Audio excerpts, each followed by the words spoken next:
Hi guys, today I'm going to be reading Max the Mighty by Rodman Philbrick, Chapter 4, You Know Who. The next day I'm hanging around the park. I'm not much of a park. It's not much of a park. Just a sloppy down grass place by the old mill pond was a statue of a guy on a horse. Some sort of general, and he's pointing his sword at the pond like he's going to chase the ducks away. The whole statue is rusted green color, except for his hat, which is white, where the birds are always crapping on it. I'm sitting on this bench by the edge of the pond, tossing pebbles into the water and thinking I'm good. It's a good thing it's Saturday because it's way too nice for school. Sometimes I like to stare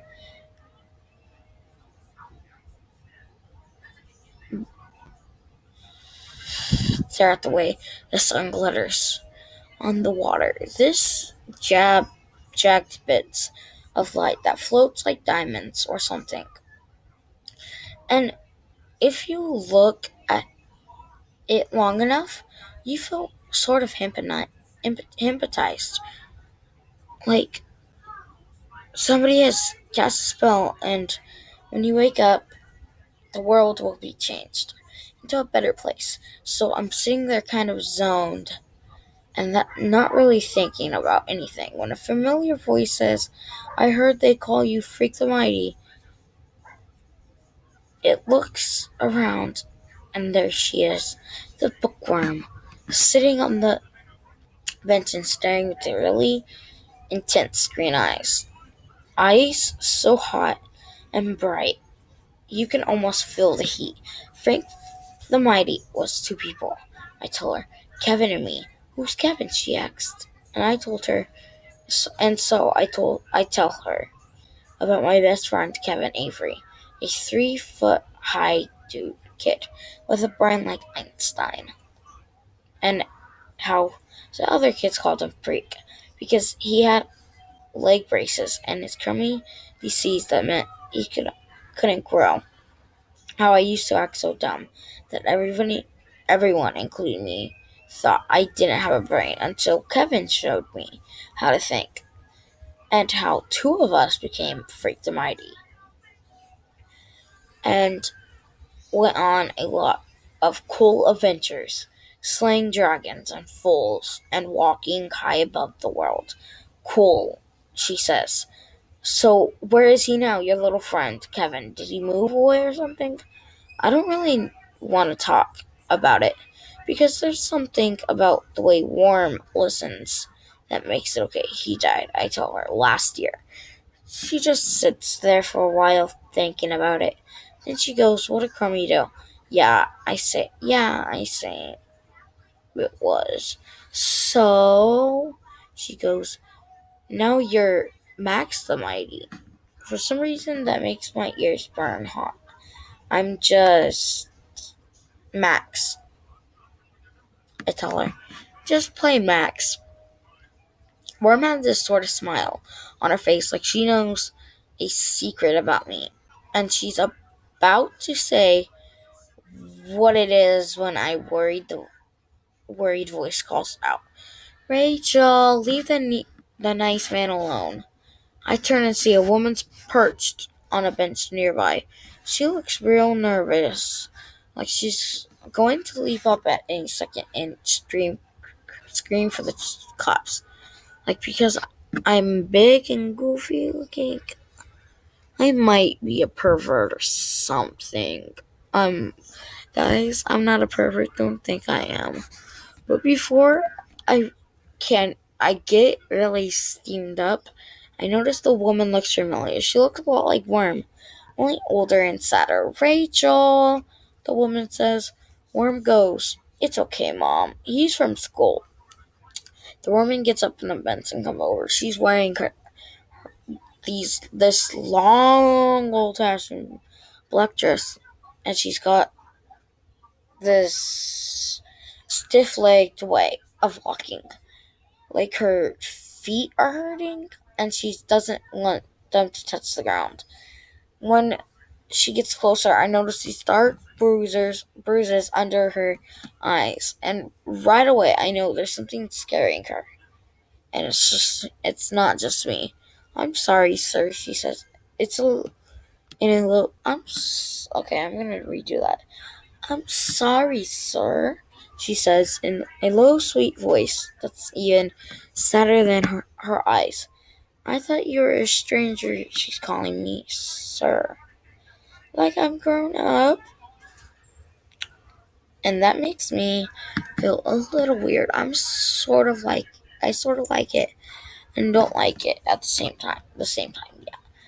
The trouble with looking like a grown up is the older I get, the more I look like my father. Looking like your father is okay, unless your dear old dad happens to be Killer Kane. He's in prison for murdering your mother. Sometimes people look at me and think maybe I'll grow up to be just like him or worse. Poor girls will be safe here, Mom. She she thinks because I got gangbanger to leave her alone, I can make her safe all the time. What a joke. If she knew what a sapsucker I really am, she'd get a head start and never stop running. Safe? I ask. Safe from what? Never mind that, Rachel, her mom says. We mustn't involve this young man in our troubles. But her mom sits down too, the three of us together on the bench like we're waiting for a bus.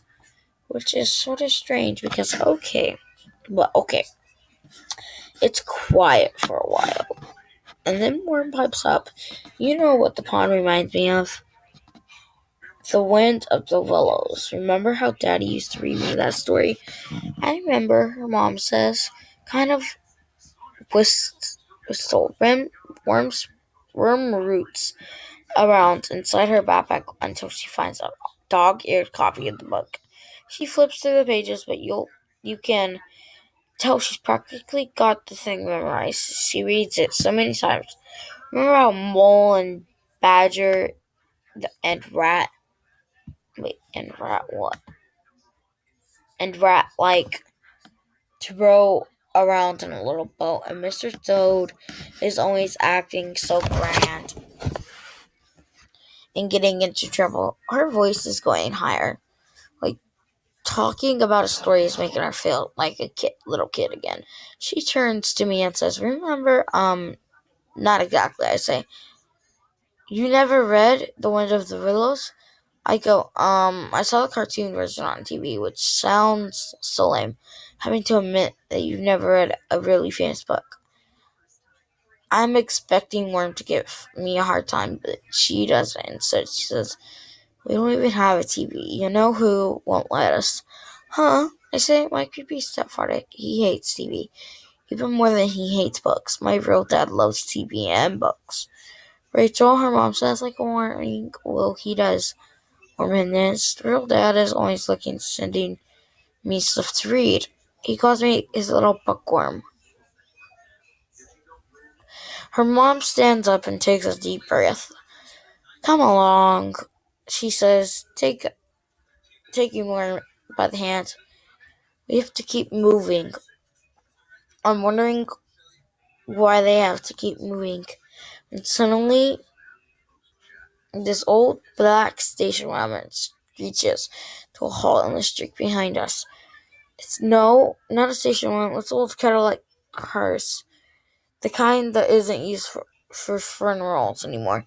The motor is smoky and dripping streaks of rust that make it look like the hearse is bleeding from the inside. Suddenly, the door flies open and pops.